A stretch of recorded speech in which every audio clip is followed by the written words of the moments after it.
الحمد لله رب العالمين والصلاة والسلام على رسوله الأمين وعلى آله وصحبه أجمعين.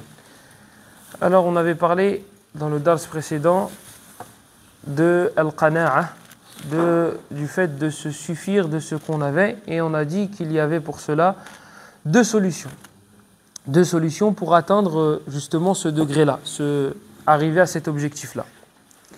قلنا السبب الأول الذي سيوصلنا إلى هذه المرتبة وهي القناعة، وهي مرتبة شريفة، أن ننظر إلى من هو أسفل منا، وهذه وصية نبينا صلى الله عليه وسلم. وأما عن السبب الثاني فهو أن تحرم على نفسك أشياء أحلها الله لك، ولكن تحرمها على نفسك في مدة، وقد تكون هذه عبادة.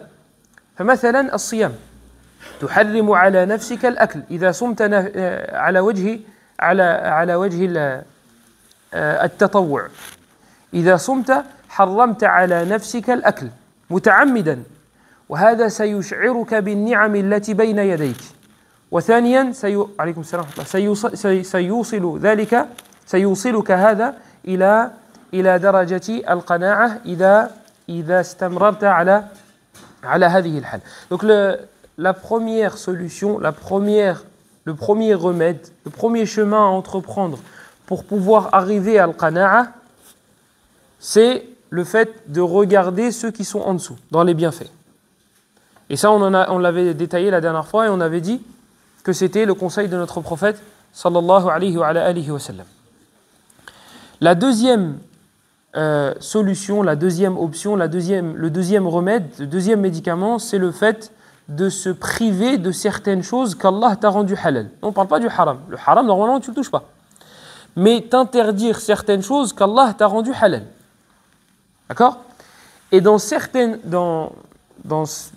cas, tu pourras même en faire une adoration. Mathalan, le fait de jeûner. Jeûner de manière surérogatoire.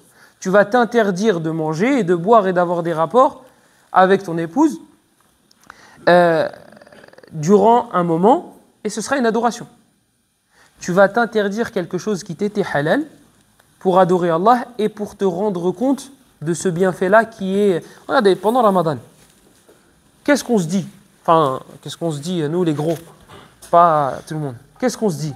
On se dit, ouais, j'ai de la chance, tout le restant de l'année, je peux manger comme je veux. C'est ce qu'on se dit. Eh bien là, si tu jeûnes de manière surérogatoire, donc là ce ne sera pas obligatoire, tu vas te rendre compte de ce bienfait de manière plus apparente. Maintenant, si toi tu n'as pas le courage de jeûner 2 jours dans la semaine, jeûne 1 jour. Essaye le lundi. Le prophète sallallahu alayhi wa sallam, il dit que c'est le jour durant lequel il est né. Hein, c'est comme ça qu'on fête l'anniversaire du prophète. Alayhi salam. Lui, il a dit lundi, lorsqu'il jeûnait le jour du lundi, il disait c'est un jour durant lequel je suis né. Ben voilà. Il te dit comment il fêtait son anniversaire, alayhi salam. Donc jeûne tous les lundis, comme ça tu vas fêter c'est comme ça que tu vas fêter son anniversaire, alayhi salam. Il n'y aura pas besoin de cadeaux ou de friandises ou un maoulid, je ne sais pas quoi, et des anachides, et on appelle les gens, et on fait des fêtes, et on ramène les hommes et les femmes dans la même pièce, et on fait. Et certains même, ils disent le prophète sallallahu alayhi wa sallam, il est présent lors de son anniversaire. Masha'Allah, il n'était pas présent lorsqu'il est décédé et qu'Abou Bakr, Omar et Uthman, ils étaient ensemble, ils ne venaient pas à la fête. Parce qu'eux, ils ne faisaient pas la fête. Eux, ils n'aimaient pas Abou Bakr, ils n'aimaient pas le prophète comme nous on l'aimait. Nous, on l'aime plus. Donc c'est pour ça que nous on fait le fawda. Allah musta'an. Ish tara ajaban. Les Arabes ils disent, vis et tu verras des choses étonnantes. Tu n'as pas besoin d'aller chercher loin. Juste tu vis et tu vas voir des choses étonnantes. Ala kulli hal. Du coup, tu jeûnes le lundi. Tu n'as pas le courage de jeûner lundi, jeudi, jeûne le lundi. Tu vas voir le lundi comment tu vas voir ton frigo différemment. Tu vas voir que le lendemain, le mardi, tu vas te dire je vais rattraper le temps perdu. Je vais rattraper. Lundi, j'ai jeûné. Et tu vas t'habituer. Et t'habituer tous les lundis. Tu vas dire tu sais quoi ? Je vais jeûner lundi et jeudi. Et là, la nourriture va te paraître aussi savoureuse. Mais pourquoi ? Parce que tu te seras interdit cette nourriture-là durant un moment. Les savants, ils parlent de pourquoi Allah subhanahu wa ta'ala nous a légiféré de ne pas prier après salat al-asr. On n'a pas le droit de prier après salat al-asr, de faire des nawafil. Pareil, après le fajr, mubasharatan, on ne peut pas faire de nawafil. les savants, ils ont été chercher sabab. Ils ont été chercher le pourquoi. Le pourquoi du comment. Ils ont été chercher plus loin que oui, mais c'est parce que. Non, ils ont été fouillés. Ibn Taymiyyah, rahimahullah, qu'est-ce qu'il te dit? Il te dit que quand on te prive de quelque chose, lorsqu'on te rend la chose, tu es content. Tu sautes dessus.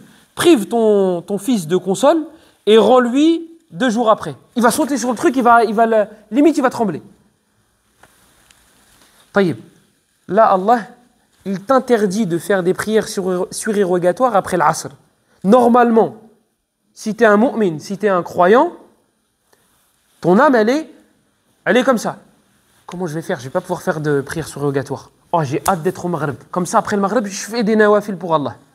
On t'a privé, et dès qu'on te le rend, tu es surexcité. Comme un gamin qui vient de récupérer son jouet. Normalement, c'est comme ça. Normalement, c'est comme ça. Eh bien là, tu vas t'interdire des choses qu'Allah t'a rendu halal, et ça va t'ouvrir les yeux sur la réalité de ce bienfait-là. Quand on te l'enlève et qu'on te le rend. Donc toi, tu vas jeûner le lundi. Tu t'es habitué, tu vas jeûner lundi et jeudi. Tu t'es habitué, tu jeûnes un jour sur 2. Et là, c'est le top. Ça, c'est le jeûne de qui? Daoud alayhi salam. Et il n'y a pas meilleur. Daoud alayhi salam, il jeûnait un jour sur 2. Toi, tu vas tellement habituer ton âme, puisque ton âme va finir par s'habituer, que tu vas pouvoir jeûner un jour sur 2. Et crois-moi, le sur 2, là, le 2e jour, tu vas profiter. Mais pourquoi tu vas profiter? Parce que tu te seras interdit ce bienfait durant un petit moment. Regardez, moi, je vais vous donner un exemple tout bête. Un truc tout simple. Donc là, moi, j'ai donné l'exemple avec le fait de jeûner. Sachant qu'il y a de nombreux bénéfices et avantages. On a dit c'est une ibada. والنبي صلى الله عليه وسلم يقول كما في الصحيحين من حديث أبي سعيد الخدري رضي الله عنه قال رسول الله صلى الله عليه وسلم من صام يوما في سبيل الله بعد الله وجهه عن النار 70 خريفا. On a donné l'exemple avec une adoration. Mais on va donner des exemples avec des choses qui font partie des actes autorisé et tu ne seras pas récompensé lorsque tu te priveras. Mais l'objectif, ce sera de t'ouvrir les yeux sur le bienfait qu'Allah t'a donné et que tu considères comme étant acquis. Donc là, le jeûne, le prophète sallallahu alayhi wa sallam, il te dit, celui qui jeûne pour Allah un jour, Allah écartera son visage de l'enfer de 70 ans. Toi, tu jeûnes un jour. Tu dois, à cause de tes péchés, purger 500 ans en enfer. Eh bien, on t'enlève 70 ans par jour jeûné. Tu jeûnes un jour, on t'enlève 70 ans d'enfer. Un jour. Un jour. 70 ans d'enfer. Tu jeûnes 10 jours, on t'enlève combien? 700 ans. 10 jours de jeûne, tu es préservé de 700 ans d'enfer. 10 jours. C'est quoi 10 jours? C'est quoi 10 jours? Si tu prends 2 jours par semaine, Yallah, en combien de temps tu vas les atteindre les 10 jours? T'as bon 10 jours de jeûne, 700 ans. Je suis écarté de l'enfer de 700 ans. وفي حديث عثمان رضي الله عنه يقول النبي صلى الله عليه وسلم الصوم جنة من النار كجنة أحدكم من القتال. Le prophète sallallahu alayhi wa sallam, il dit dans l'autre hadith, dans le hadith de Uthman radiyallahu anhu, il dit le jeûne est une protection contre l'enfer comme le bouclier de l'un d'entre vous. Ici, il y a une petite parenthèse, junna, tout ce qui est en arabe, avec le jim et la lettre nun, indiquera quelque chose de caché. Tous les mots qui sont faits à partir de la lettre jim et nun sont des choses cachées. Qui a un exemple? Le djinn, tout simplement. Le djinn, ils sont cachés. Ils sont cachés, nous, on ne les voit pas. Jim et nun. Il y a un autre exemple. Al-Jannah, ahsant. Al-Jannah, c'est quoi? C'est le paradis. Il est recouvert des arbres.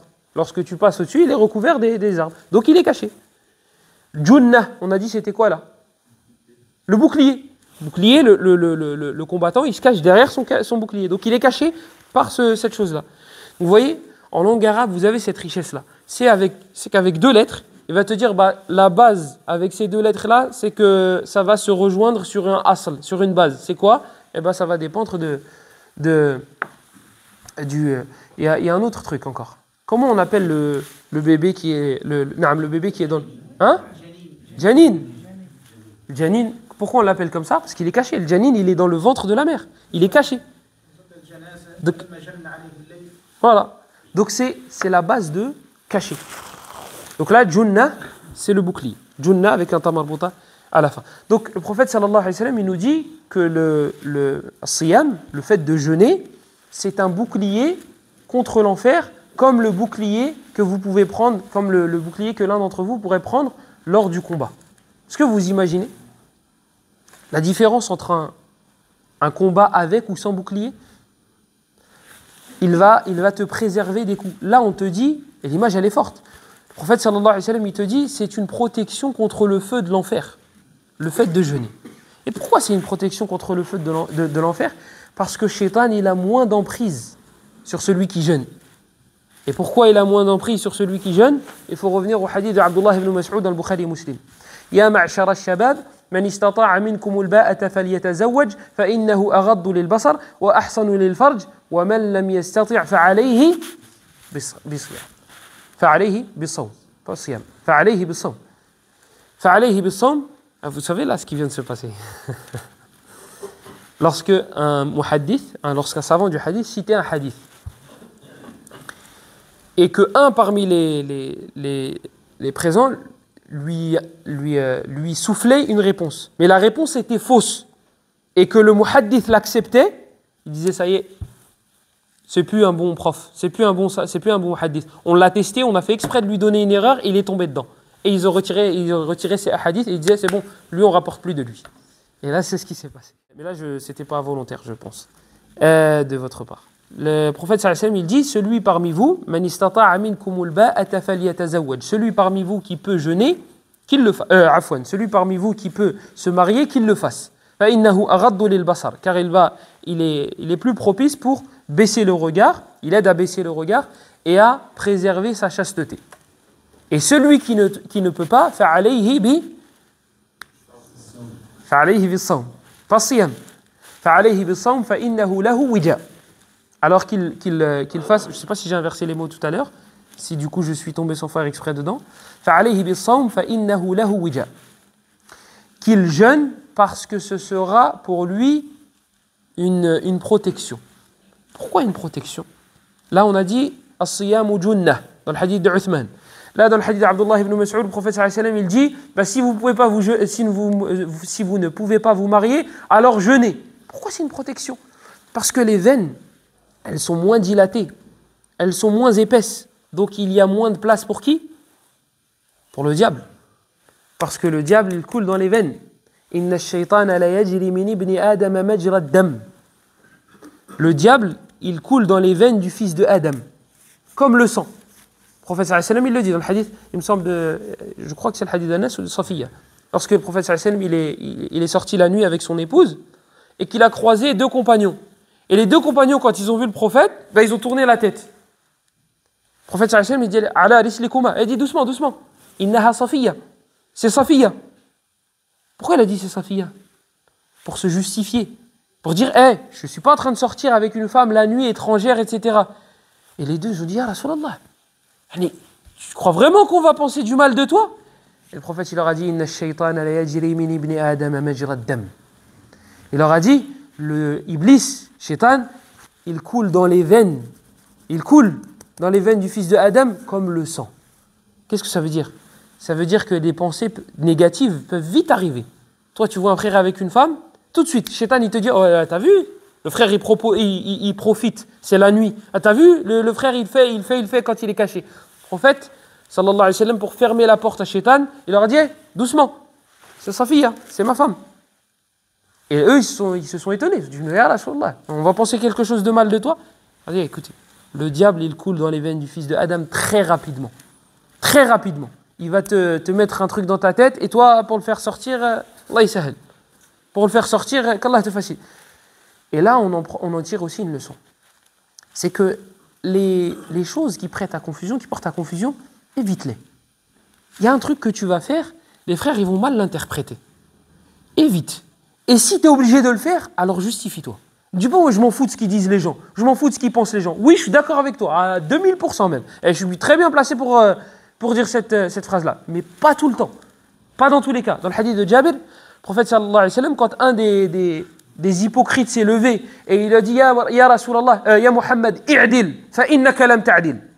Un homme, il s'est levé lorsque le prophète sallallahu alayhi wa sallam, il coupait les parts, il donnait les parts à chacun du butin. Il partageait, il me semble que c'était les butins, et il ne donnait pas les mêmes parts à tout le monde. Mais le prophète sallallahu alayhi wa sallam, il faisait ça par sagesse. Il sait pourquoi à lui donner plus et à lui donner moins. Il y en a un, il s'est levé et il a dit « Sois juste, ya Muhammad, parce que tu n'as pas été juste. » Dans l'autre riwaya, il lui dit « Hadihi qismah lam yubtagha biha wajhullah. » Dans l'autre version du hadith, l'homme là qui s'est levé, il dit au prophète « Ce partage-là, ce n'est pas la face d'Allah qui a été voulue. Tu ne le fais pas pour Allah. Tu le fais pour satisfaire les gens. » Il dit ça à qui là? Il parle à qui?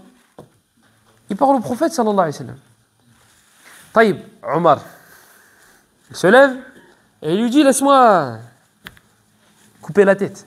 Laisse-moi séparer sa tête de son corps. » Il a dit « Laisse-moi couper la tête de cet hypocrite. » Regardez, c'est ici le shahid. Voilà pourquoi j'ai cité le hadith.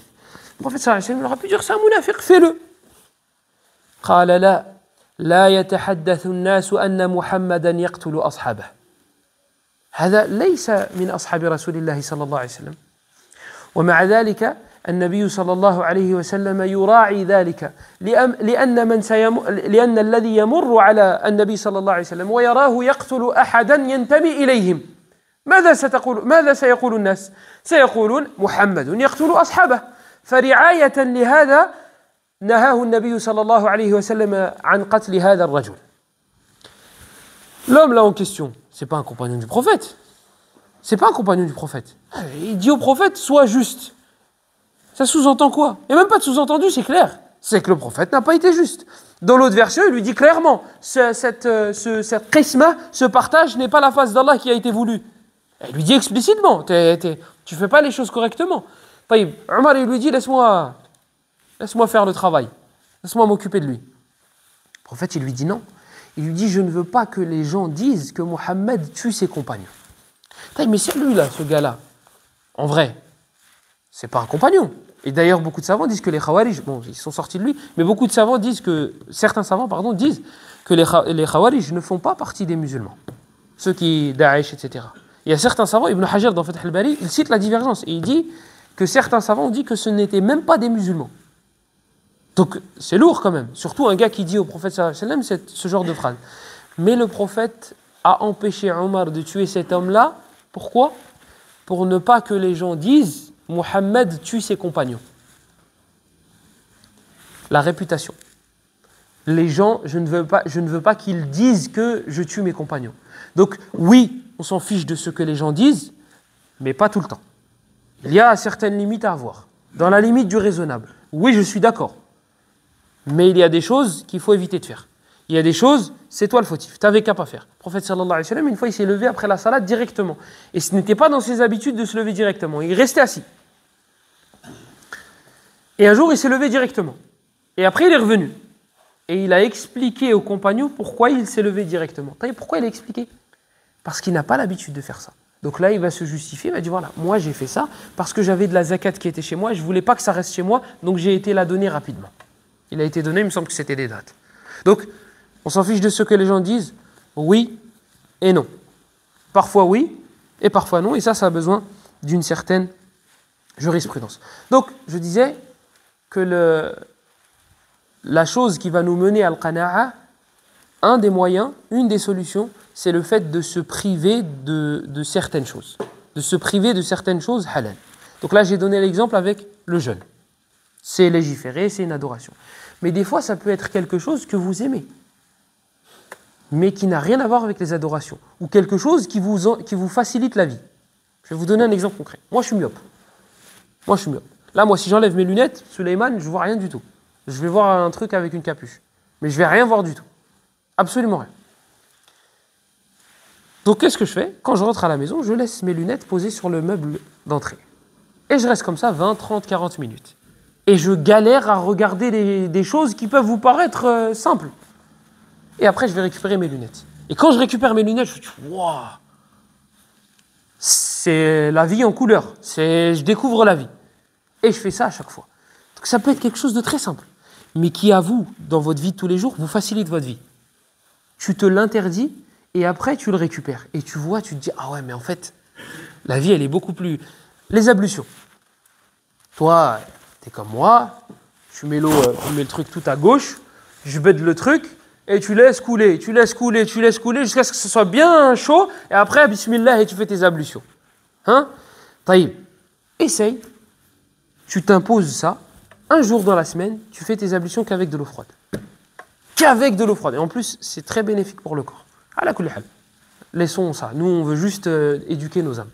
Un jour dans la semaine, tu te dis, moi, je fais avec de l'eau froide. Ou bien, mieux qu'un jour dans la semaine. Une salade. Une salade par jour. Donc, tu te dis, Dhuhr, par exemple. Non, le Fajr. Le Fajr, c'est mieux, le Fajr. Le Fajr, tu viens de te réveiller, c'est hala. Le Fajr, tu mets l'eau, tu mets le truc tout à droite. Et tu te dis, bismillah. Moi, je fais mes ablutions tous les matins avec le Fajr. Tu vas me maudire les prochains jours, vous allez penser à moi et vous allez me dire, pourquoi j'ai... Tu allumes et tu fais qu'avec l'eau froide. Et ba'd al-Dhuhr, al-Asr, tu fais avec ce que tu veux. Mais tu vas te rendre compte du bienfait de l'eau chaude. Ce truc-là qu'on considère comme acquis. Pour nous, c'est normal. Tu tournes à gauche, il y a de l'eau chaude. C'est normal, il n'y a pas de... Non, c'est pas normal. Non, c'est pas normal. Va au bled, tu fais tes ablutions, tu mets l'eau juste... Tu commences tes ablutions, tu mets l'eau dans ta bouche. Mais wesh, c'est pas de l'eau, ça. Le goût, tu recraches direct. Tu recraches direct. Là, l'eau, sa fille, elle est propre, elle est. Bon, elle n'est pas si propre que ça, on a appris dernièrement. Mais, le goût, il n'est pas... C'est pas dégueulasse. Donc, mets-toi, impose-toi des défis comme ça. Tu as des choses que tu aimes dans ta vie de tous les jours, interdis-toi ces choses-là. Ibn al-Qayyim, rahimahullah, une fois, il allait pour manger un plat, et Ibn Taymiyyah, il l'a vu. Il lui a dit, ça, c'est pas pour les gens comme toi. Et le plat, il est halal. Il n'y a pas de problème là-dessus. Mais tu devrais pas. Ibn al-Qayyim, il a dit, j'ai pas mangé.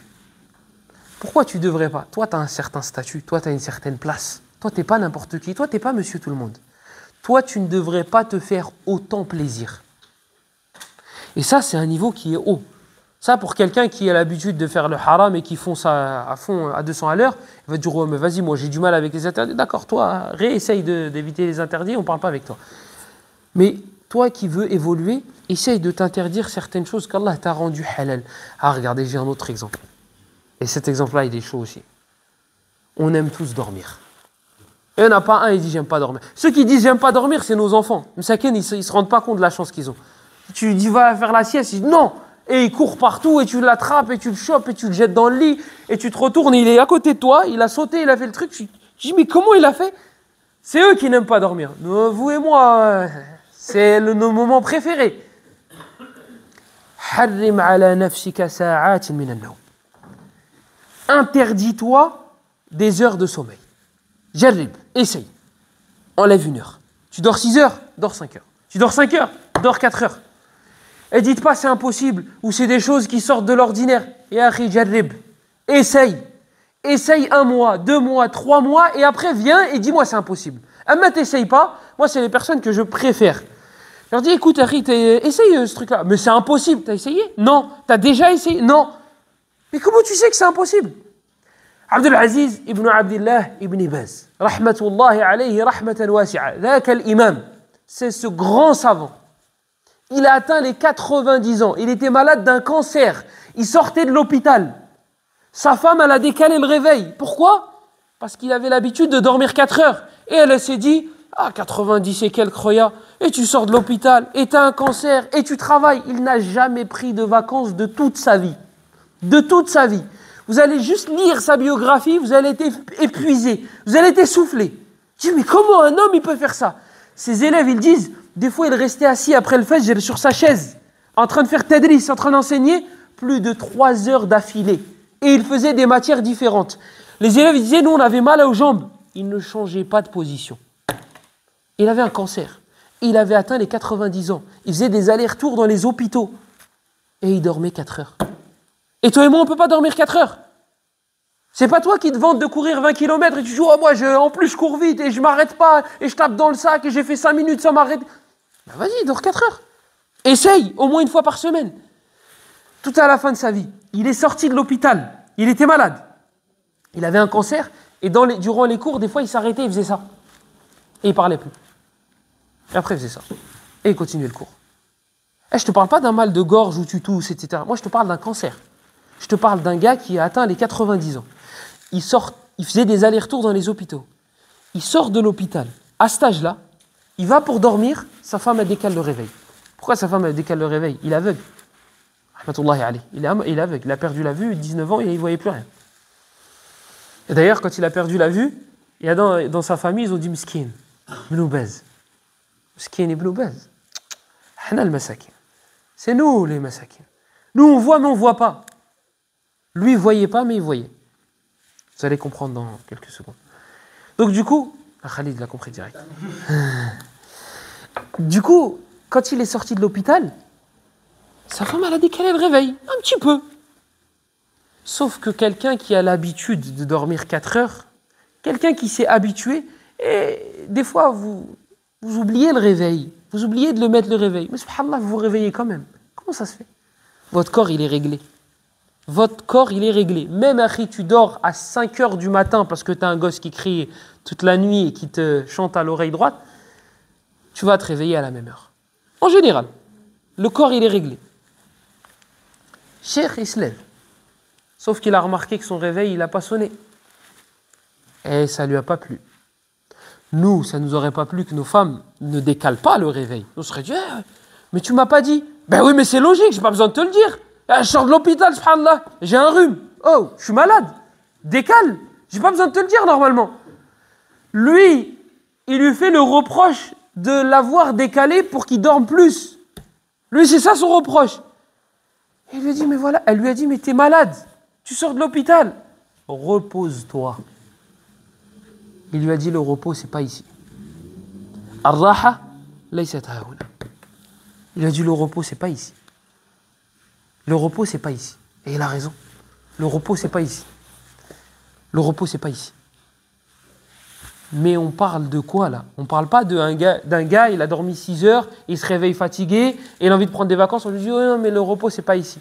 On parle d'un gars qui sort de l'hôpital, qui avait atteint les 90 ans, et qui dormait 4 heures par nuit. Et 4 heures par nuit, c'était pas pour Issalli al-Fajr.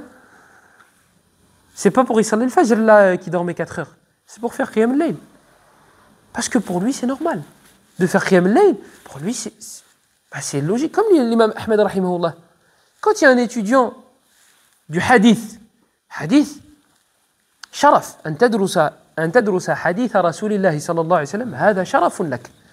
أنت من ورثة نبيك صلى الله عليه وسلم كما كان يقول الشافعي رحمه الله إذا رأيت أصحاب الحديث فكأني رأيت أصحاب رسول الله صلى الله عليه وعلى آله وسلم وهم حماة الدين. L'imam Ahmed rahimahullah, lorsqu'il a vu un étudiant dans le hadith dormir chez lui, il était étonné. Pourquoi il était étonné? Faut savoir que les étudiants, particulièrement de la science du hadith, ce sont ceux qui défendent la religion d'Allah. Ils sont en train de défendre le prophète, sallallahu alayhi wa sallam. Ils sont en train de dire, ça c'est authentique, ça ne l'est pas. Votre prophète, il a dit ça, et ça il ne l'a pas dit. Il est en train de défendre le din. Ce gars-là, c'est un mujahid. Ce gars-là, c'est un combattant. Mais tu ne te rends pas compte. Et Ibn al-Qayyim, rahimahullah, il te dit que ces gens-là, ces gens qui défendent la sunna du prophète, sallallahu alayhi wa sallam, ils sont au-dessus des martyrs. On te dit les martyrs, leurs péchés vont être pardonnés, ils auront des houris, ils en auront je ne sais pas combien. Ibn al-Qayyim, il te dit, celui qui défend la sunna du prophète sallallahu alayhi wa sallam, il est au-dessus de ces gens-là. Il est au-dessus. C'est un djihad. C'est un combat qui dure des années. De défendre la sunna du prophète, de la mémoriser, de la réviser, de la comprendre, de rechercher. C'est authentique, c'est faible, c'est Hassan, etc., etc., etc., etc. C'est un djihad, c'est un combat de toute une vie. Amma al-jihad bis-suyuf huwa sabru sa'a. Quant au fait de combattre dans le sentier d'Allah avec l'épée, c'est la patience durant quelques temps. Pourquoi?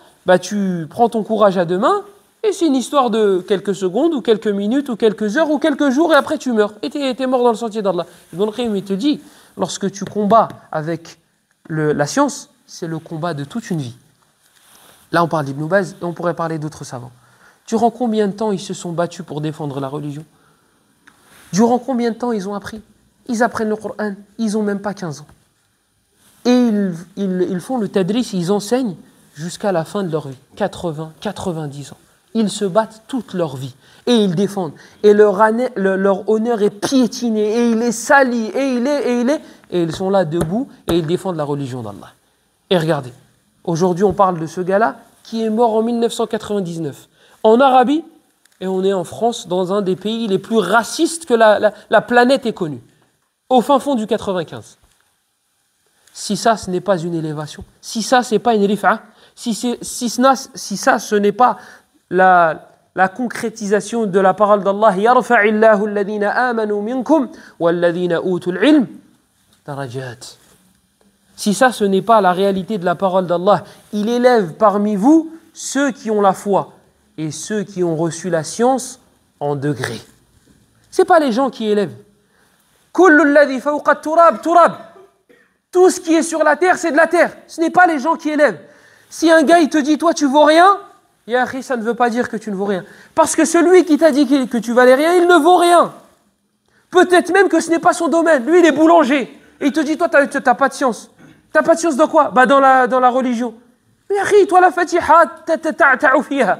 Toi, la Fatiha, tu hésites dedans. Toi, la Fatiha, on peut trouver des fautes. C'est comme un imam. Ils m'ont raconté, il faisait surat al-Ikhlas. Comme la sunna le veut. Il y a un compagnon qui faisait surat al-Ikhlas souvent. Et un imam, il faisait surat al-Ikhlas. Et c'est ici, c'est en France. Il faisait surat al-Ikhlas souvent.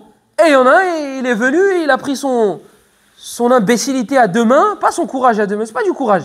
Il a pris la main de son shaitan et il s'est dit, on va aller voir l'imam et on va lui dire, arrête de faire la Qul huwallahu ahad. Pourquoi tu le fais à chaque fois? Là, l'imam, il lui dit, écoute, c'est une sunna. Et voilà, il y a le hadith. Il lui dit, ouais, mais c'est trop, toujours Qul huwallahu ahad, toujours. Il lui a dit, récite-la. Il l'a récité. Il lui a dit, Akhi, tu as fait plus de 4 fautes. Tu as fait plus de 4 fautes, alors que je la récite tous les jours. Tu as fait plus de 4 fautes. Voilà, on est en face de quoi? On est en face de personnes qui jugent des a'imma, que ce soit fidèle, que ce soit bureau, que ce soit... C'est pas ton domaine, Yahri. Reste à ta place. Reste à ta place. Fais ton travail. Vends des baguettes. Répare les voitures. Mais reste à ta place. Reste à ta place parce que si l'imam, il décide d'activer le bouton de « je t'humilie », il va t'humilier. Et ça va faire mal. Ça va faire très mal. Parce qu'on va te poser des questions dans des choses basiques. Dans des choses... Et tu n'y répondras pas. Et tu n'y répondras pas. Et si tu pousses, on va pousser. Dans Surat Al-Baqarah, Banu Israël, Allah il leur a ordonné quoi? Égorger une vache. Khalas, égorger une vache. Qu'est-ce qu'ils ont dit? Quelle couleur? Ah, cherchez les problèmes? Eh bien, vous allez les trouver. Jaune. Ya Allah, Allah il va trouver une vache jaune. On va continuer. Et Allah, plus ils ont voulu rendre la tâche difficile, plus Allah il a rendu la tâche difficile. Eh bien, si tu te frottes et tu veux rendre la tâche difficile, on va te rendre la tâche difficile. Et on va aller loin. Et on va t'emmener dans des eaux profondes. Et on va te poser des questions et on va te mettre des doutes dans tes ablutions. Dans tes ablutions que tu fais. On va te mettre des doutes. Si tu frottes, si tu viens et tu te frottes, on va te montrer qu'il y a des gens qui sont formés, qu'il y a des gens qui ont étudié, et que sur terre, il n'y a pas que des ignorants. Et on va te prouver que chacun doit rester à sa place, Khoya. Que si toi, tu es boulanger, tu ne pourras pas corriger l'imam. Toi, tu resteras à ta place. Toi, quand tu es derrière, tu peux dire « Ouais, il a fait ça, il a fait ça, il a fait ça ». Mais quand tu viens devant et on te met à côté, et on te dit « Assis-toi », c'est quoi shurut salah? Hein? Il y en a un qui est venu se frotter. Oh, il y en a plusieurs. Il m'a dit, il a essayé, il a cherché, et il m'a trouvé. Je lui ai dit, c'est quoi shurut salah? C'est quoi les conditions de la prière? Il m'a dit la prière. Je dis d'accord. Je lui ai dit, donc les conditions de la prière, c'est faire la prière. Il me dit oui. Je suis d'accord. Je lui ai dit, combien de salat dans le Coran? Il me dit, 100 et quelques. Je suis d'accord. Et je me suis levé, je suis rentré chez moi. Ça vaut pas la peine de perdre son temps. Là, on est dans... Au moins, quand il y a un petit peu de clash, il y a un petit peu de débat, ça vaut le coup. Mais là, 100 et quelques, les conditions de la prière, d'accord, si tu veux. Si tu veux. Et après, ils vont dire dans le dos, ouais, il fuit le débat. Non, je ne fuis pas le débat, je fuis la perte de temps. Je fuis la perte de temps. Après, si tu me dis, il y a 100 et quelques sourates dans le Coran, et tu me dis, parmi les conditions de la prière, après, je n'ai que faire de... Ah non, c'est pas drôle. C'est pas drôle. T'imagines, toi, ça fait 25 ans que tu fais de la boxe. Toi, tu t'es battu contre les grandes personnes, les grandes personnalités. Et un gars, il rentre dans la salle et il tape sur le sac de frappe, et il tape sur le sac de frappe, et tu le vois comment il tape, tu te dis, oh, lui, il fait de la boxe, lui. Et il vient te voir, il dit, ouais, je te bats. Tu vas regarder, tu te dis, d'accord. Tu vas pas te battre contre lui, quand même. Ah, c'est de la hagra. Ah ben là, il y a un gars, il te dit, ouais, shurut salah, et il y a 100 et quelques salah, tu te dis, d'accord, ok. D'accord. Si tu veux dire, il a fui le débat, dis, il fuit le débat. Ah, le dossier, il est épais, de toute façon, sur les légendes et les choses qu'on invente sur les a'imma. L'imam Ahmed, rahimahullah, il a fui le débat. Une fois, il était devant le gouverneur. Et il y a, je crois que c'était Ahmed ibn Abi Douad, il a dit, Nadirni. Il dit à l'imam Ahmed, il dit, débat avec moi. L'imam Ahmed, il ne le regarde même pas. Il ne l'a pas regardé. Et il regarde le gouverneur, qui était en face. Le gouverneur, il voit la scène. Il dit, Ahmed, agib. Il dit, ya Ahmed, réponds-lui. Il n'a même pas calculé, pour lui, il n'existe pas. Il lui dit, Laïsa min ahli al-ilmi hatta ukallimahu. Il dit, il ne fait pas partie des gens de science pour que je lui parle. Je ne vais pas perdre mon temps. Je vais commencer à parler, il ne va même pas comprendre ce que je vais lui dire. Il va falloir que je lui explique mon argument, alors que de base, c'était un argument pour le convaincre. Lui, il va falloir que je lui explique c'est quoi le wajhud dilala et kada wa kada wa kada. Reste. Dans le meilleur des cas, il va me dire, hey, Cheikh Foulan, il a dit. Ouais, bad. Cheikh Foulan, il a dit. Ben moi, je vais dire Cheikh Foulan, il a dit. Voilà. Une fois, Cheikh Al-Albani, rahimahullah, il donnait une conférence et il parlait de Surat Al-Fatiha, est-ce qu'il fallait la lire derrière l'imam ou non. Et Cheikh, rahimahullah, il cite les hadiths-là. Et il y en a un, il se lève et dit, Cheikh, le Bukhari, il n'est pas d'accord avec toi.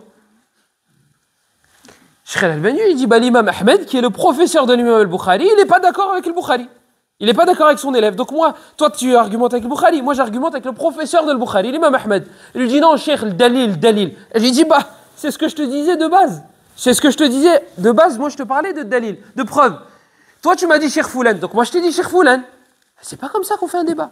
Mohim, revenons à notre histoire. L'imam Ahmed, rahimahullah. De base, c'était l'imam Cheikh Ibn Baz. On va revenir à Cheikh Ibn Baz. Là, on reste avec l'imam Ahmed. L'imam Ahmed, rahimahullah. Il a un étudiant dans le hadith qui est avec lui. Et il le voit, il fait pas qiyam al-layl.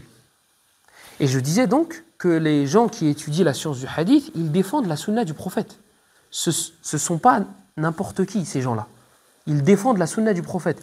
Les gens qui savent différencier les hadiths authentiques des hadiths qui ne le sont pas, et pas avec dhawq, hein, c'est pas ils goûtent le hadith et ils disent oh, il est faible. Celui-là, c'est bon celui-là, c'est bon, j'ai testé. Non, je parle pas comme ça moi. Je parle des vrais étudiants, des vrais savants, des gens qui vont fouiller dans les chaînes de transmission, des gens qui vont faire du tahqiq avec des choses solides, des qawa'id. Ces gens-là, Shafi'i rahimahullah, il dit lorsque je vois un étudiant dans le hadith, lorsque je vois ashabul hadith, ceux qui étudient le hadith bi'umq, avec profondeur, il dit c'est comme si je voyais les compagnons du prophète. Pourquoi? Parce que la sunna du prophète, elle est là. Elle est dans sa poitrine, à ce gars-là. Elle est dans sa poitrine. C'est pas monsieur tout le monde. Lui, c'est pas n'importe qui. Donc il dit, c'est comme si je voyais les compagnons du prophète. Lui, la sunna du prophète, sallallahu alayhi wa sallam, elle est dans sa poitrine.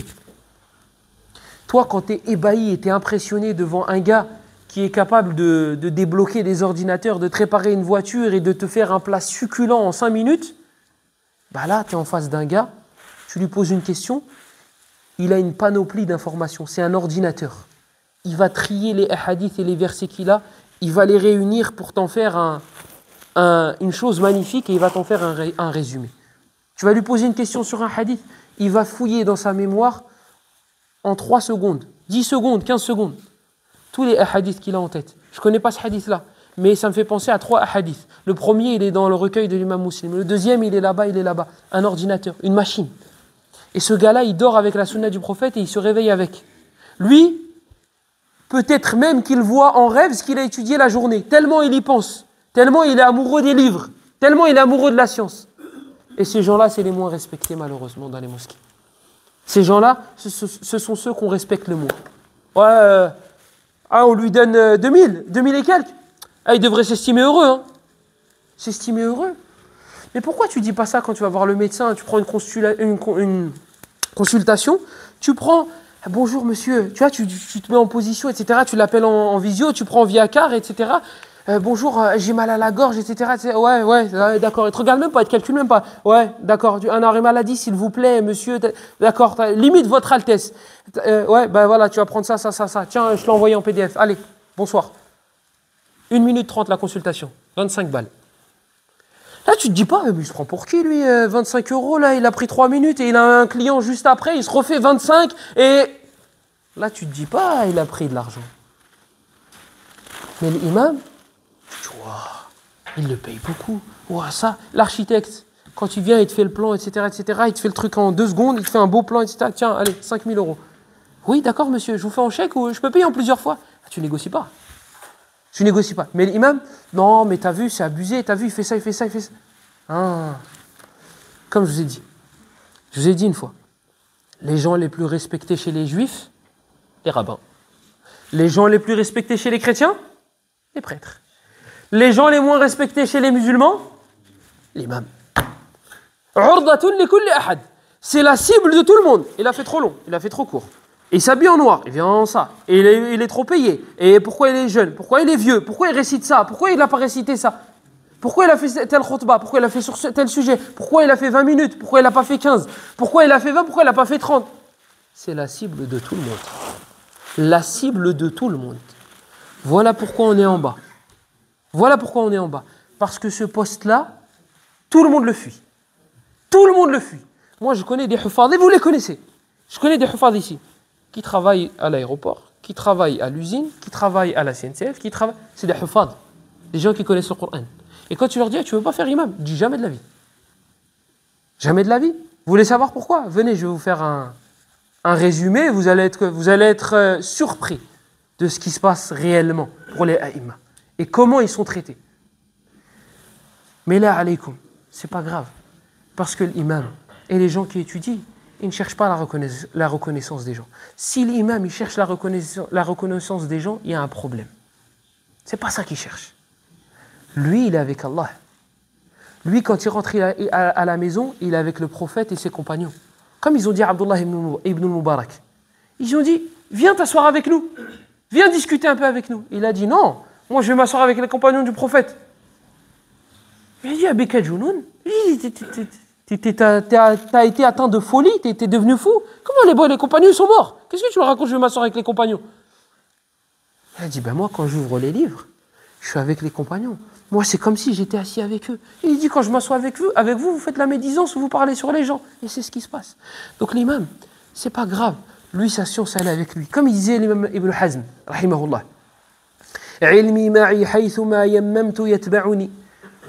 علمي معي حيثما يممت ينفعني قلبي وعاء له لا بطن صندوقي هذا الشافعي c'est pas ابن حزم ça c'est الشافعي qui disait ça إن كنت في السوق كان العلم في السوق إن كنت في البيت كان العلم فيه معي أو كنت في السوق كان العلم في السوق ça c'est الشافعي ابن حزم il disait autre chose il disait فإن تحرق القرطاس لا تحرق الذي تضمنه القرطاس بل هو في صدري يسير معي حيث استقلت ركائبي وينزل إن أنزل ويدفن في قبري دعوني من إحراق رق وكاغد وقولوا بعلم كي يرى الناس من يدري وإلا فعودوا إلى المكاتب بدءة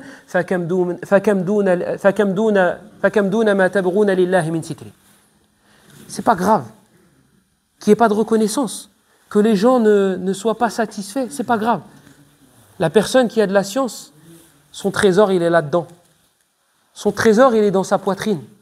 Il est avec Allah. Il est avec le prophète. Il est avec les anges qui abaissent leurs ailes pour lui. وَإِنَّ الْمَلَائِكَةَ لَتَضَعُ أَجْنِحَتَهَا رِضًا لِطَالِبِ الْعِلْمِ. Les créatures les plus nobles mettent leurs ailes par terre pour que l'étudiant en sciences puisse marcher dessus. Des créatures pures, des créatures propres, des créatures qui ne font aucun péché, abaissent leurs ailes pour les gens qui étudient la science.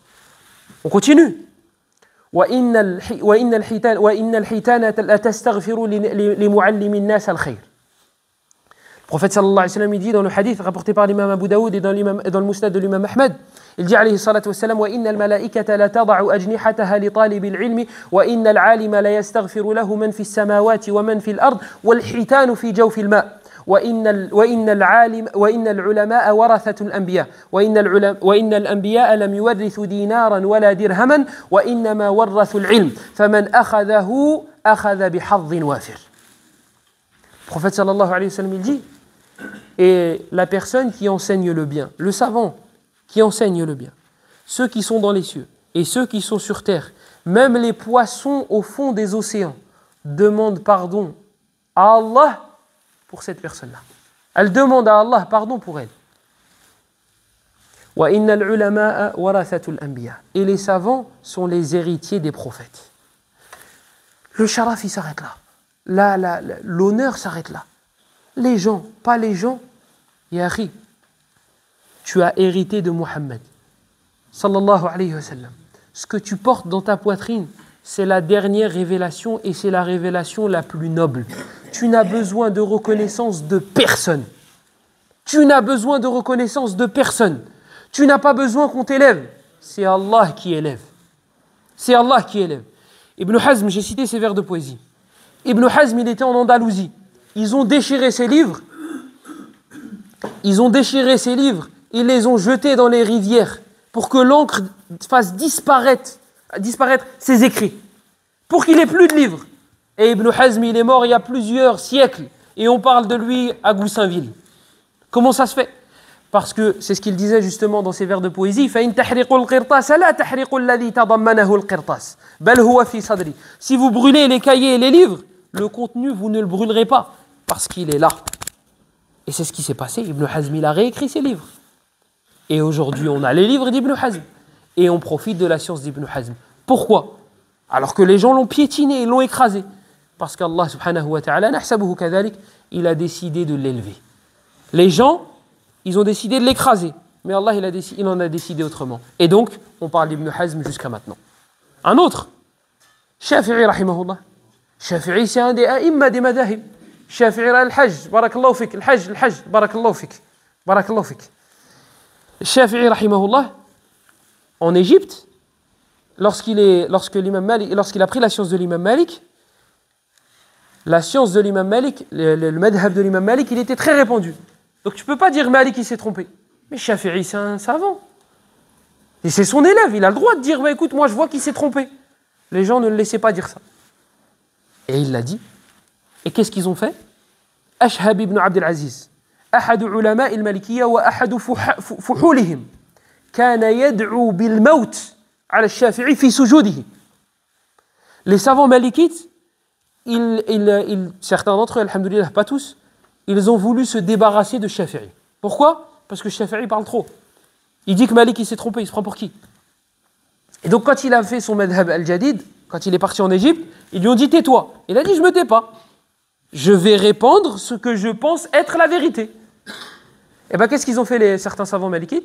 Comme Ashhab ibn Abd al-Aziz, il a invoqué dans son soujoud pour que Shafi'i meure. Shafi'i, quand il est parvenu cela, il a rigolé. Et il a dit, ils invoquent pour que je meure.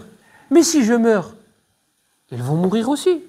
Il dit, toi, tu es en train d'invoquer pour que je meure. Mais toi aussi, tu vas mourir. Ça va se terminer. Tu es en train d'invoquer pour quelque chose qui va arriver. Ça va arriver. Donc pourquoi tu veux que je m'attriste? C'est comme si tu invoquais pour que Ya Allah fait en sorte qu'ils réussissent à enlever ces chaussettes. Mais je vais les enlever, Akhi. Si je les enlève pas moi, c'est ceux qui vont me laver qui vont les enlever. Et ça va arriver. Donc tu invoques contre Shafi'i pour qu'il meure, et toi aussi tu vas mourir. Et Shafi'i est mort. Et Ashhab est mort après lui, moins de 20 jours après lui. Il avait raison. Shahid, ils ont voulu écraser Shafi'i. Et Shafi'i, on parle de lui jusqu'à maintenant. Et son madhab, c'est l'un des meilleurs madhahib. Donc les gens n'ont pas voulu l'élever. Allah, il a voulu l'élever. Nahsabuhu kadhalik wallahu hasibuh. On pense cela de lui. On espère qu'Allah subhanahu wa ta'ala l'a élevé. Nous ne pouvons pas être sûrs à 200%, nous ne connaissons pas l'invisible. Mais nous pensons cela. Pourtant, les gens ont tenté de le rabaisser. Mais rappelez-vous, tout ce qui est sur la terre, c'est de la poussière. Donc toi, t'élèves personne. et tu ne rabaisses personne. Dans le hadith de Sunan al-Nasa'i, quand un homme il a dit Ya Rasulallah, inna madhi zayn wa inna shatmi shay. Qala wihak, dhaka Allah. Wa in kana fi hadha al-hadith maqal fi sanadi. Dans Sunan al-Nasa'i, il me semble que c'est le hadith de l'Aqra' ibn Habis al-Tamimi, il y a un homme qui a dit au prophète Ya Rasulallah, moi quand je fais les éloges de quelqu'un, ce gars-là il est tout là-haut. En gros, moi si je dis du bien de toi, ça y est, tu seras le meilleur. Et si moi je dis du mal de toi, tu seras tout en bas. Le prophète il lui a dit malheur à toi, ça c'est Allah. C'est Allah qui fait. Si Allah il dit lui il est bien, et personne ne pourra le rabaisser. Si Allah il dit lui il est mauvais, il sera mauvais et personne ne pourra l'élever. Personne ne pourra l'élever. Donc, retenez cette chose-là. Vous qui vous dirigez vers l'apprentissage, vous qui vous dirigez vers les mosquées, vous qui n'attendez de reconnaissance de la part de personne. N'attendez d'élévation de la part de personne. Ça vient, tant mieux. Ça vient pas, tant pis. Les gens n'élèvent personne. Les gens ne rabaissent personne. Khudouha qa'ida. Prenez cette règle-là. Ils n'élèvent personne. Et puis quand tu médites et tu réfléchis sur la critique, sur la personne qui a critiqué, quand tu médites sur la personne, allez, si c'est El Fawzan qui vient te voir et qui te dit « Akhi, t'as pas de science ». Ah là, je te le dis, et remets-toi en question, Akhi. Mais quand c'est un gars qui travaille dans une société, ça n'a rien à voir avec le dîn. Ni de loin, ni de près. Et il connaît deux, trois choses. Il sait qu'Abou Bakr, c'est lui qui est, voilà, et Omar, il est venu après, Uthman, le quatrième, c'est Ali, je crois. Voilà. Quand c'est un gars comme ça, qui te dit, toi, t'as pas de science, ou toi, t'es bien, ou toi, t'es bof, ou toi, t'es pas mal, limite, je prends pour une insulte. Limite, toi, tu fais des éloges. Ah, je me dis, un problème, là, je dois me remettre en question. Quand c'est ce genre de personnes qui critiquent, ah, tu vois, tu te dis, ouais, d'accord. T'as combien déjà 20 hizb, c'est ça, toi non, 5. Ah, bah d'accord, Inch'Allah, on se voit plus tard. Si t'avais 20 hizb, tu serais au tiers du gars que tu viens de critiquer. Au tiers. Il en a 60. Si t'étais à 20, tu serais au tiers. Et tu parles et t'as même pas 20. Et dans les 5 que t'as, tu les comprends même pas. On te dit, Samad, c'est quoi? Ben, c'est un nom d'Allah. Mais ça veut dire quoi? Alhamdulillahi Rabbil Alamin. Alhamd, c'est quoi? Louange. Ah, laisse-moi tranquille avec ta traduction. Je veux le sharh. Je veux pas aller à la traduction, je veux l'explication. Tu le dis 17 fois par jour. Ça veut dire quoi, Alhamdulillahi Rabbil Alamin? C'est quoi l'alamoun ici, là? Qu'est-ce qui est voulu par monde? Me dis pas oui, bah, ça veut dire univers. Ah oui, ça veut dire quoi, univers? C'est quoi? Mal maqsoud min dalik. Pourquoi il a dit an'amta alayhim, et quand il est arrivé au ghadab, il a dit ghayril maghdubi alayhim à la forme passive. Pourquoi il a dit ça? Quand tu parles à des personnes, quand tu as des critiques de la part de personnes qui ne peuvent même pas répondre à ça, ou bien qui te disent c'est quoi les conditions de la prière? C'est la prière. Ya akhi, continue et ne te retourne pas. Ne prends même pas la peine de te retourner et de dire t'as dit quoi? Continue. Continue, ne te retourne même pas. Ça, c'est des personnes, ils vont juste te faire perdre du temps. Donc avance et dis-toi que c'est Allah qui élève. Lorsque tu apprends pour qu'Allah t'élève. Les gens t'élèvent, te respectent, tant mieux. Ils ne te respectent pas, tant pis. Ce n'est pas pour ça que tu apprends. Ce n'est pas pour ça que tu apprends. Toi, ta niya, c'est pour Allah. Le reste, ya'ti taba'an. Ça vient. Ça vient pas, eh ben tant pis. Tant pis, c'est pas le hadaf, c'est pas l'objectif. L'imam Ahmed, rahimahullah. Et après, on revient chez Ibn Baz. L'imam Ahmed, rahimahullah, il a un étudiant dans la science du hadith qui vient dormir chez lui. Sauf qu'il a remarqué quelque chose. Il a vu qu'il ne s'était pas levé pour faire qiyam al-layl, pour faire la prière de la nuit. Et il a dit, ajib, un étudiant en sciences, talibu ilmin fil hadith, la yaqumu al-layl. Il dit, un étudiant en sciences, un gars qui étudie le hadith du prophète, c'est pas n'importe quelle place. Et il ne prie pas la nuit. Il dit, ajib, Ada.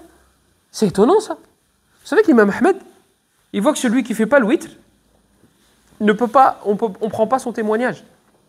Il y a un gars, il vient et il te dit, ouais, moi j'ai vu ça. Et lui, il ne prie pas le witr. Il ne fait pas le witr. Tu ne prends pas son témoignage. Lui, il te dit que l'imam Ahmed, il te dit, Hada, laysa bi'ad. Il te dit, lui, tu ne peux pas prendre son information. Toi, quand un menteur vient te voir et il te dit, Akhi, ton fils, il a fait ça, ça, ça, ça. Ah, tu sais, c'est un kedab. Qu'est-ce que tu fais? Information, tu jettes à la poubelle. Comme quand ta femme, elle te dit, n'oublie pas d'aller chercher ça. Ton cerveau, il fait le tri direct, il dit, à la poubelle. Bah, c'est ça. Là, un mec, c'est toujours une petite pique avant de partir. Du coup, l'imam Ahmed, l'imam Ahmed, rahimahullah, naam, il te dit, celui qui ne fait pas le witr, s'il vient et il te rapporte une information, tu ne la prends pas. Tu ne la prends pas. Pourquoi? Parce que cette personne-là n'est pas fiable. Innahu rajulu su. Il dit, c'est une mauvaise personne. Le gars qui ne fait pas le witr. Le gars qui ne fait pas le witr. On ne te parle pas de le fajr, al-dhuhr, al-asr, al-maghrib et al-isha. Il te parle de le witr. Sachant que chez l'imam Ahmed, le witr n'est pas obligatoire. Mais il te dit, un gars qui délaisse tout le temps le witr, c'est pas une bonne personne. Donc s'il vient, il te dit, j'ai vu ça, ça, ça, ça, il s'est passé ça. D'accord.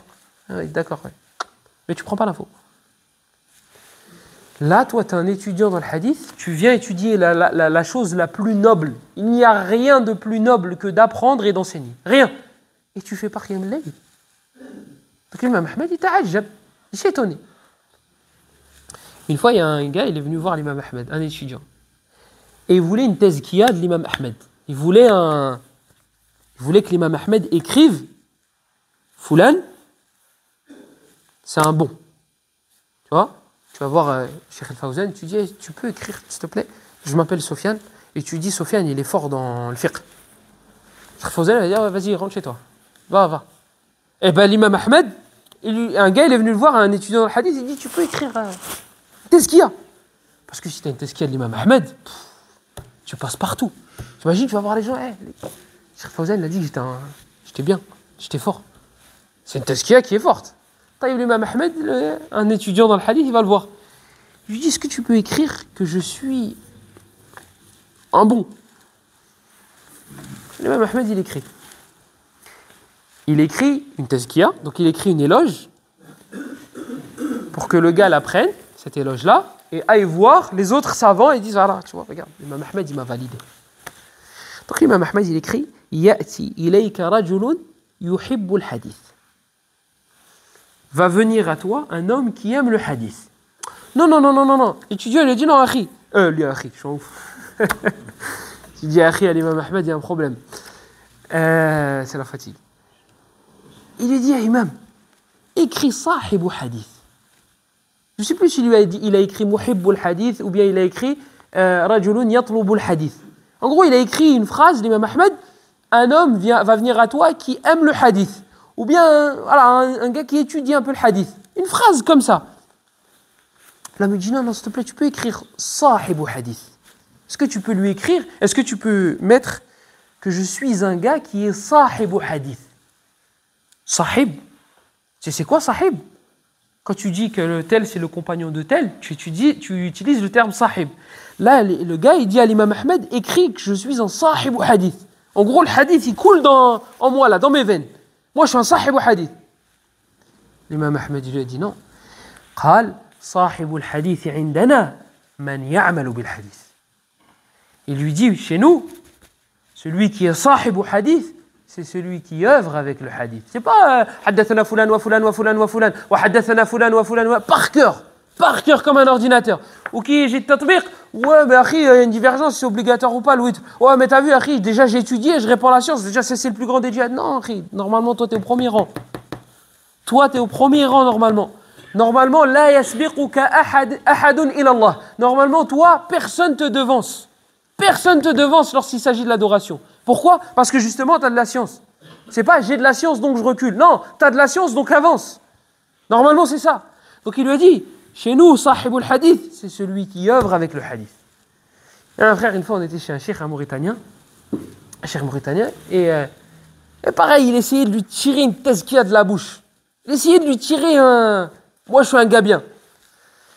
Donc il dit, cheikh, à ton avis, moi, je suis un gars de la sunna ou pas? On aime bien, nous, cette phrase-là. Moi, je suis un gars de la sunna ou pas? Moi, je suis sur le minhaj ou pas? Tu dis oui, c'est bon. Tu dis non, ben, c'est pas bon. Mais c'est pas aussi facile que ça. Si c'était juste des dirayat, c'est trop facile. Si c'était que, bah oui ou non, ben, c'est trop... Tu veux aller au paradis? Oui. Ben, c'est bon, tu peux rentrer. Voilà. Et tu veux pas? Non, bah c'est bon, tu rentres pas. C'est pas que des prétentions, c'est pas qu'avec la langue. il y a l'amal qui vient. كما قال أيوب السختياني رحمه الله الكلام اليوم أكثر والعلم فيما تقدم أكثر. Il dit aujourd'hui vous parlez plus. Il a dit mais avant la science était plus présente. Vous parlez dans le vent. Nous. Il dit mais avant la science elle était plus présente, mais il parlait moins. Qu'est-ce que je disais juste avant? L'imam Ahmed, Mauritanien, barakallahu fik. Le frère, il dit au cheikh, il dit, à ton avis, moi je suis un gars de la sunna ou pas? Il le regarde et il ne veut pas le vexer. Il lui dit, toi, t'aimes la sunna. Et là, on a tous bouffé de rire, on a tous compris le message. T'aimes la sunna. Amma sahibu sunna, amma je fais partie de la sunna, hadi kabira. Ça c'est grand, ça. Ça, il faut que tu aies un minimum quand même. Si on te dit, bah, écoute, Akhi, cite-moi 5 points sur lesquels les pieux prédécesseurs ne divergent pas. Taïb, cite-moi quelques pieux prédécesseurs. Ne dis pas Abu Bakr, Omar, Uthman, Ali. Dis-moi par exemple des tabi'in. Ou tu sais quoi, vas-y, des compagnons. On enlève Abu Bakr, Omar, Uthman, Ali. T'en cites 10. 10 compagnons. Tu dis, moi, je suis les salafs, je suis les pieux prédécesseurs. Tu cite-moi 10 pieux prédécesseurs. Yallah. 10. Oui, mais t'as vu, Akhi, ce qui compte, c'est... Allez, vas-y, d'accord. Comme je vous ai dit tout à l'heure, avancez, vous ne retournez pas. C'est pas la peine. C'est pas la peine. L'imam Ahmed, du coup, rahimahullah ta'ala, pour lui, c'est pas concevable qu'un gars qui étudie le hadith, il fasse pas le witr. Aïb. Ça n'existe pas, quelqu'un mais il s'allèche le witr pour lui. Le witr, c'est quoi? Minimum, c'est une raka'a. Taïb, salli raka'a, khoya. C'est mieux que rien. Fais au moins une raka'a. Au moins, tu vas rencontrer Allah avec 10 par jour.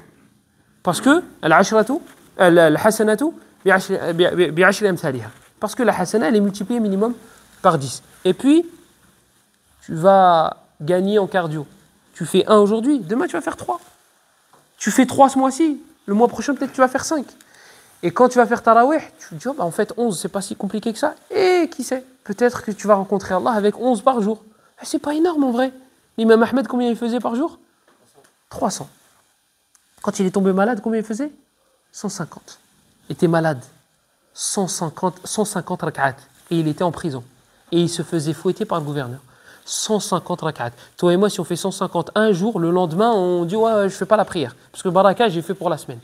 Il faisait 150 quand il était malade. Zayn al-Abidin, il faisait 1000. Ça, c'est 1000 rak'at. Nawafil. Il faisait 1000 rak'at tatawwa'an. Il faisait 1000 rak'at en plus.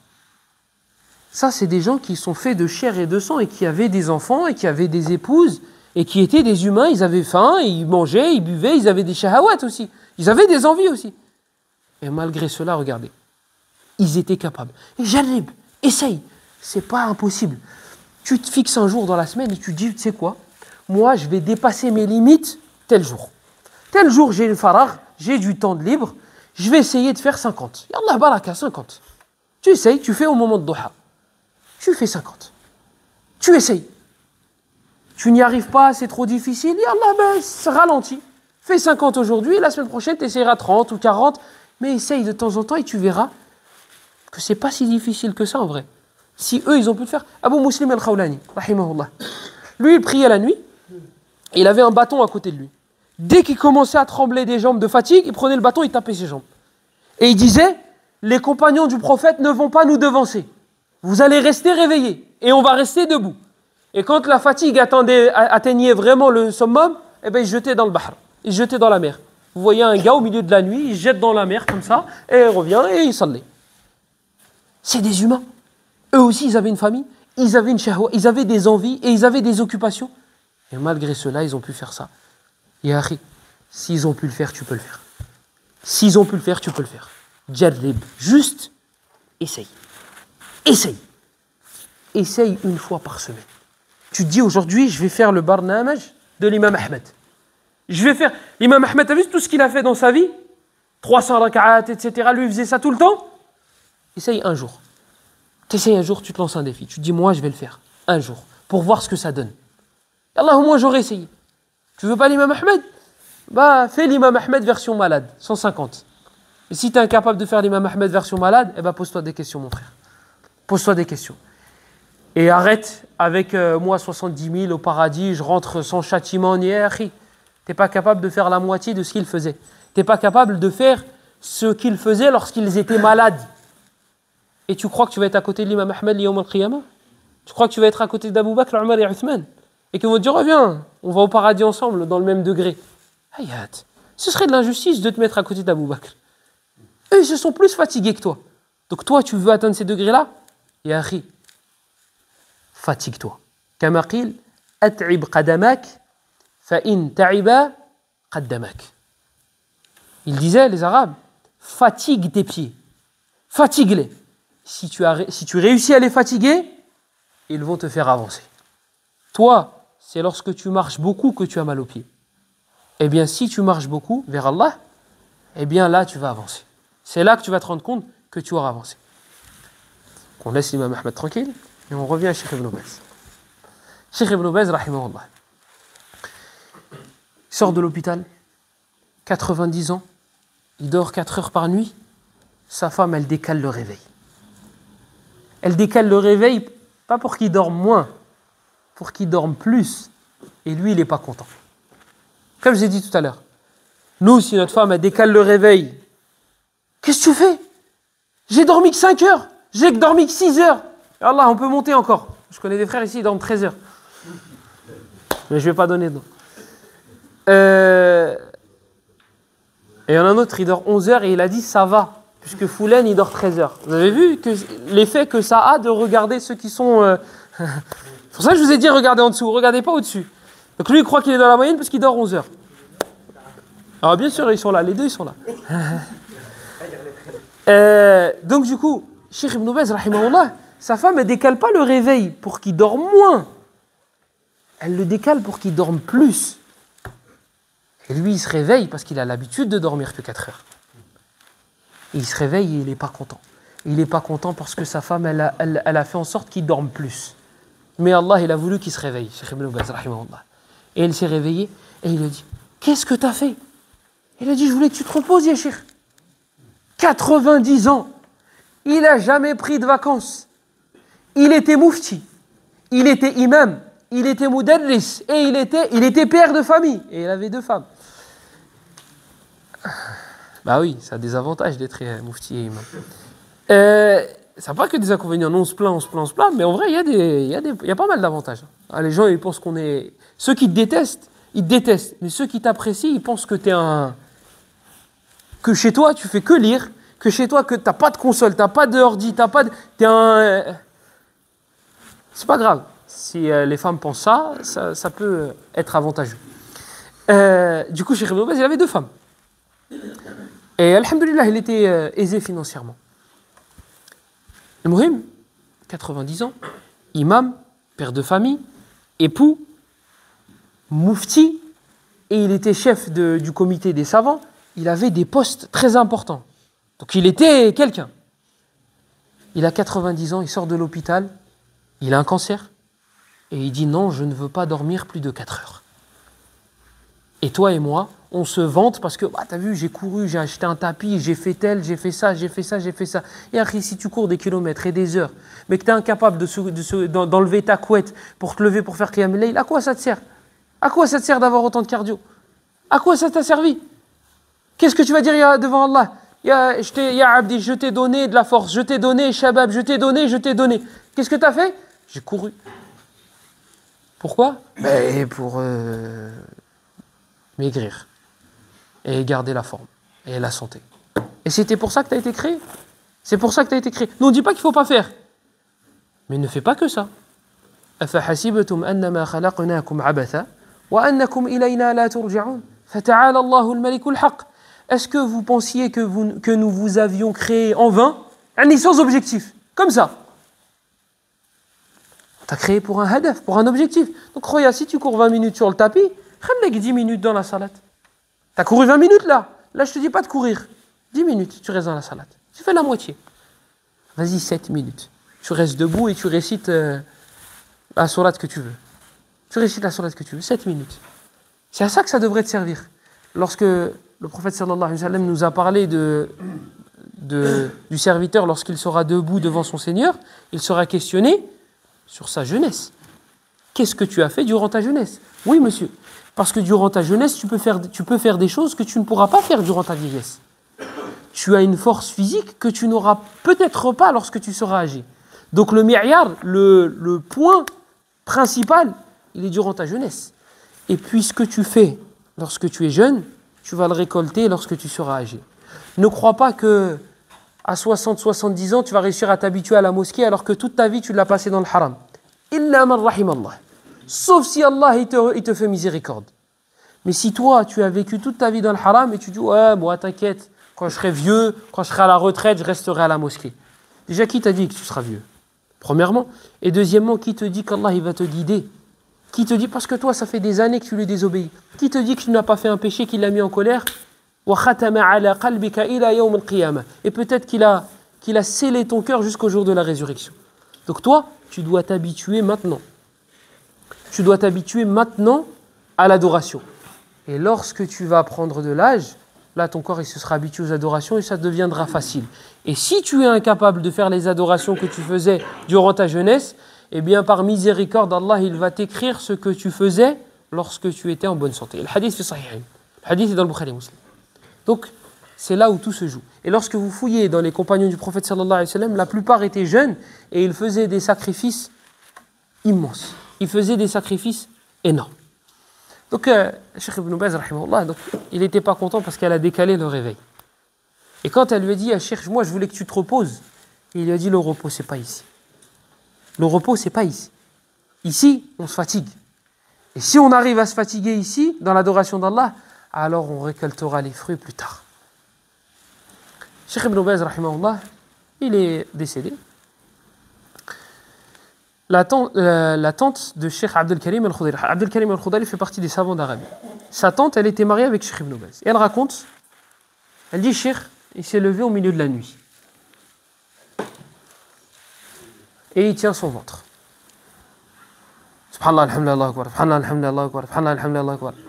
Et il s'allonge et il redort. Et il se lève au milieu de la nuit, il tient son ventre. Subhanallah, alhamdulillah, Allahu akbar. Subhanallah, alhamdulillah, Allahu akbar. Subhanallah, alhamdulillah, Allahu akbar. Et il se rallonge.